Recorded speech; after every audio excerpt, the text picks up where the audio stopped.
A lot of people are watching SpaceX right now because there's growing chatter that it might go public around 2026. And in most people's minds, that IPO is guaranteed to skyrocket. Whether or not anything is ever truly guaranteed, the core question is this. If the world's most exciting space company is still private, how do we capture some of that upside now, before it ever lists on the stock market? That's what this video is about. I'll walk you through how SpaceX fits into a few public vehicles you can buy today, and what you're really getting when you use them. First of all, you need to know that when you open your brokerage app and search for SpaceX, nothing comes up because there is no ticker and no public listing yet. There are secondary markets and special purpose vehicles that sometimes give accredited investors access to SpaceX shares, but those come with high minimums, lockups, and complexity. For almost everyone, the realistic way to get exposure is indirect. Public funds that hold SpaceX through special purpose vehicles. Public companies that now own a stake in SpaceX as part of strategic deals. Let's start with the purest public market proxy. First one up is Destiny Tech 100, the most SpaceX-heavy public vehicle. Destiny Tech 100, ticker DXYZ, is a closed-end fund built specifically to give public investors exposure to late-stage private tech companies. Think of it as a basket of pre-IPO names: SpaceX, OpenAI, Stripe, Epic Games, and others. It doesn't hold SpaceX directly in a simple line item. Instead, it owns several special purpose vehicles whose only job is to hold SpaceX shares. When you look through the structure, you find that a very large chunk of the fund's net asset value is tied to SpaceX. At different times in its reporting, SpaceX-linked SPVs have made up something like a third to roughly half of DXYZ's assets. The exact percentage moves with portfolio changes and valuation marks, but the big picture is clear. DXYZ is heavily exposed to SpaceX compared with almost anything else you can buy in the public markets. That's the good part. Now comes the part people tend to ignore. Because everyone is hungry for SpaceX exposure, DXYZ usually trades at a huge premium to its underlying net asset value. The fund might, for example, have an NAV around the low teens per share, but the market price can be 2 times that or more. You are not just buying SpaceX plus other private tech. You are paying a big markup for the privilege. On top of that, this is an actively managed closed-end vehicle with a very high all-in expense load, several percentage points a year once you roll in management fees and acquired fund fees from all the SPVs. Put simply, DXYZ gives you meaningful look-through exposure to SpaceX. You pay high fees and, historically, a very large premium over what the underlying holdings are actually worth on paper.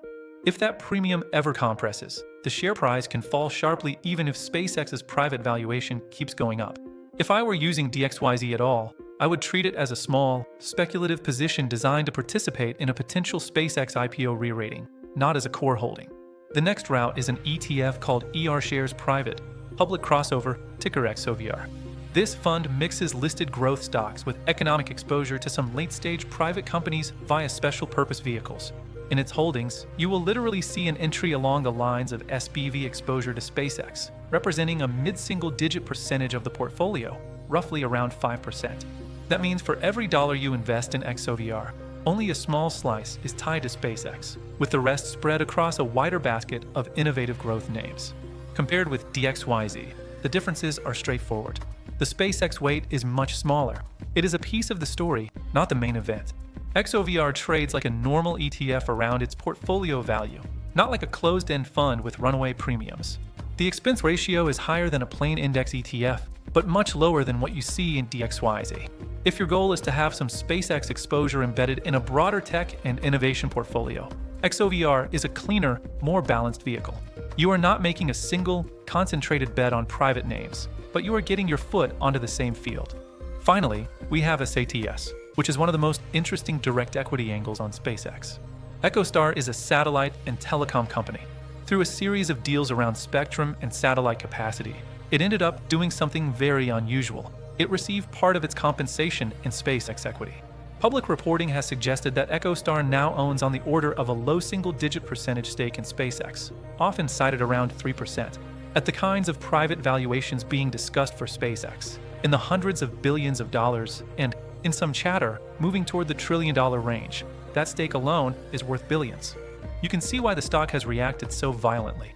As the implied valuation of SpaceX rises in private funding rounds and secondary transactions, the value of EchoStar's stake also rises, and the market starts to treat SATs as a liquid way to play SpaceX. But EchoStar is not just a tracking stock. You are also buying. its mobile and satellite operations, its existing debt and capital structure, its execution risk as a business in a very competitive, capital-intensive industry. So SATS behaves like a leveraged call option on SpaceX's valuation layered on top of a real, sometimes messy telecom, satellite balance sheet. When SpaceX's perceived value jumps, SATS can spike. When the core business struggles or the market cools on the story, SATS can fall hard, independent of SpaceX. So how would I think about investing in SpaceX today? If SpaceX does go public in 2026 and the IPO rips higher, the people best positioned will be the ones who either owned it privately or the ones who own the vehicles that already held it. But that doesn't mean you should go all in on every product that whispers the word SpaceX. Here is how I would frame it, purely as an educational way of thinking. I would treat all of this as a speculative sleeve, not a core portfolio allocation. DXYZ is the highest octane option because of its heavy exposure and its massive premium. A tiny position, there is essentially a bet that SpaceX's eventual public valuation and sentiment will more than overcome that structural drag. XOVR is a more moderate, diversified way to sprinkle in a bit of SpaceX exposure without tying your fate to one private name. SATS is a more binary, company-specific bet where both the operating business and the value of the SpaceX stake matter. In every case, the upside story sounds amazing. The dominant launch provider, the Starlink network, defense and national security contracts, potential space-based data centers, and the brand power of Elon Musk. The downside story is more mundane. Premiums can deflate, fees compound against you, private marks can be revised, and operating businesses can disappoint. My philosophy is simple: wealth takes time. There is nothing wrong with having a small, clearly labeled moonshot bucket in your portfolio where SpaceX Linked plays live. Just make sure the foundation of your investing life is still built on diversified, liquid, understandable assets, not just a rocket and a hope that the IPO will save everything.